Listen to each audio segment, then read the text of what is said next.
రేవంత్ రెడ్డి కాంగ్రెస్ తరపున కేరళలో ప్రచారం చేస్తూ తెలంగాణ ప్రజలను మభ్యపెట్టే రీతిలో వారికి కూడా వాగ్దానాలు గుప్పించడం మొదలు పెడితే అనవసరంగా ట్రోలింగ్కి లోనయ్యాడు.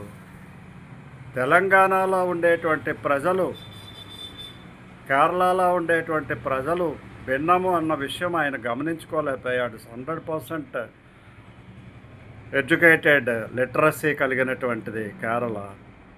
వాళ్ళు ఎక్కువగా ముందుగానే నిర్ణయించుకొని ఉంటారు, either left or right, LDF or UDF.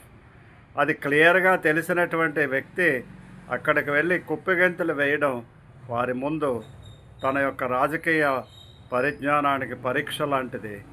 కాబట్టి ఇప్పటికైనా సరే తెలంగాణ ఉండే ప్రజలు ఇటువంటి వాగ్దానాలు గమనిస్తూ ఉంటారు అనేటువంటి విషయాన్ని రేవంత్ రెడ్డి గుర్తుపెట్టుకోవాలి.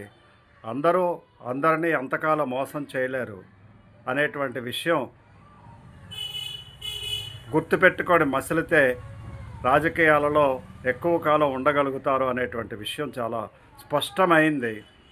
అంతేకాదు, యూడిఎఫ్ అనేటువంటి పార్టీ కానీ ఎల్డిఎఫ్ అనేటువంటి పార్టీ కానీ కేవలం మైనారిటీ ఓట్ల మీద, మరీ ముఖ్యంగా క్రిస్టియన్ ముస్లిం ఓట్ల మీద వాళ్ళు ఆధారపడ్డారు.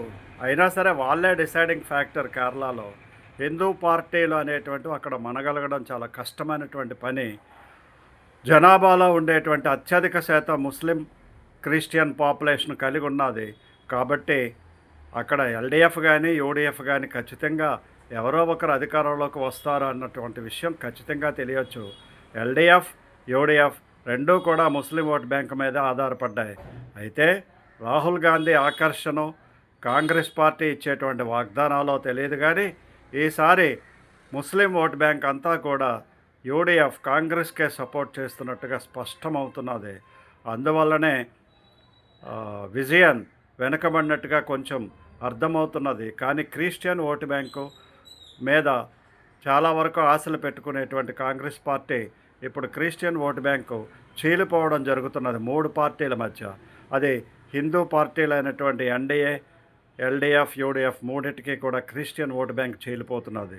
ఇప్పుడు హిందూ ఓట్ బ్యాంక్ ఎవరికైతే అత్యధికంగా ఓట్ బ్యాంకు వస్తుందో వాళ్ళే విజయాన్ని సాధించగలుగుతున్నారు. చాలా నియోజకవర్గాల్లో ఎన్డీఏ విజయావకాశాలు కనిపించడానికి ప్రధాన కారణము ఈ యొక్క permutations and combinations, Christian vote bank చీలిపోవడము. ముస్లిం ఓటు బ్యాంక్ ఇంకా బ్లాక్గా చాలా నియోజకవర్గాల్లో, ముఖ్యంగా కేరళ నార్త్లో వారి వైపు మాత్రమే, అంటే యూడిఎఫ్ కాంగ్రెస్ వైపు మాత్రమే పూర్తిగా కేంద్రీకృతమై ఉన్నది. అది ఎంతవరకు ఎల్డిఎఫ్ వాళ్ళని ఆకర్షిస్తుందో అంతవరకు వాళ్ళ యొక్క విజయం ఆధారపడుతుంది అనేటువంటి విషయం అక్కడికి వెళ్ళి ప్రచారం చేసేటువంటి మన తెలుగు వాళ్ళు ముఖ్యంగా తెలుసుకుంటారనేటువంటి విషయంతో ఈ విషయాన్ని అందరి ముందు ఉంచే ప్రయత్నం చేస్తున్నాను. ఇది citizens forum organizing secretary Shri BVK Babji. జై హింద్, జై భారత్.